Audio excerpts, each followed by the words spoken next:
କବାଟି ଶବ୍ଦ ନବାଜି କର୍ଣ୍ଣ ଢୋଲ ଝାଞ୍ଜନା ଦେ କରିବ ଅନ୍ନ ଗ୍ରହଣ କାଳେ ଦେବେ ଗୁଡ଼ି ଧାନ ବାଜିଲେ ଆଉ ନ ଖାଇବ ଅନ୍ନ ଘର ଗାଳି ଖାଇ ଉପବାସ ସେହି ଦିନ।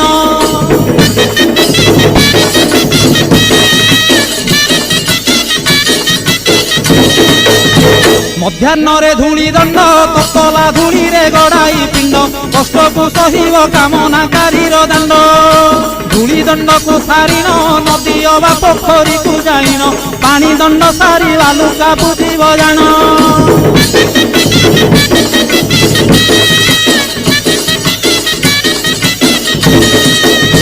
ଦାନ୍ତ କାଠି ନ ଘଷିବ ଆମ୍ବ ପତ୍ରେ ଦନ୍ତ ଶୁଦ୍ଧି କରିବ ଜଳ ଦଣ୍ଡ ପରେ ଅଗ୍ନିଦଣ୍ଡକୁ କରିବ କହିଁ ପରେ ଜଳଖିଆ କରିବ ନବାତ ଗୋରସଲିଆ କାକୁଡ଼ି ନଡ଼ିଆ ପୂଜା ଦ୍ରବ୍ୟ ହେବ ଯାହା।